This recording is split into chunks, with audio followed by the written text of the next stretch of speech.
పేషికి phone call చేయడంతో పాటు సందేశాలు కూడా పంపించడం కలకలం సృష్టించింది. మొన్న రాత్రి నిన్న ఉదయం కూడా పదే కాల్స్ వచ్చాయి. అభ్యంతరకరంగా భాషలో హెచ్చరిస్తూ సందేశాలు పంపించాడు. బెదిరింపు కాల్స్ సందేశాల గురించి పేషిలోని సిబ్బంది పవన్ కళ్యాణ్ దృష్టికి తీసుకువెళ్లారు. అనంతరం ఈ విషయాన్ని పోలీసు ఉన్నతాధికారులకు వివరించారు. దీంతో పోలీసులు ఉరుకులు పరుగులు పెడుతూ ఆ వ్యక్తి కోసం విజయవాడ నగరంలో సాయంత్రం నుంచి అన్వేషణ ప్రారంభించారు. ఫోన్ స్విచ్ ఆఫ్ చేయడంతో సోమవారం రాత్రి వరకు ఆచూకీ లభించలేదు.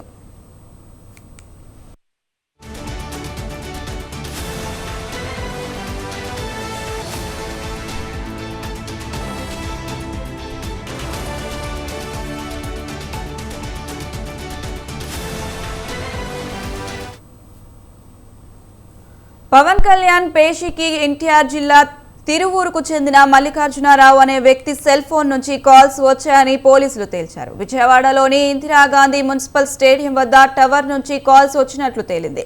నగర commission Rajasekhar Babu task force special branch law and order విభాగాలకు చెందిన పోలీసులతో 4 బృందాలను ఏర్పాటు చేశారు. ఆగమేఘాలపై గాలింపు చేపట్టిన ఫోన్ స్విచ్ ఆఫ్ చేయడంతో ఎక్కడ ఉన్నది గుర్తించడం కష్టంగా మారింది. విజయవాడతో పాటు తిరువూరులోనూ గాలింపులు సాగుతున్నాయి.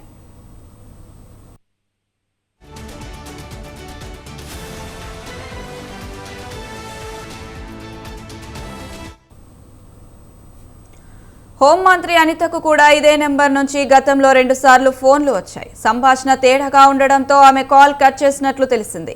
ఈ నేపథ్యంలో డిప్యూటీ సీఎం పేషికి కాల్స్ పై ఆమె స్పందించారు. డీజీపీ ద్వారకా తిరుమలరావుతో ఫోన్లో మాట్లాడారు. తనకు కూడా ఆ నెంబర్ నుంచి కాల్స్ వచ్చాయని తెలిపారు.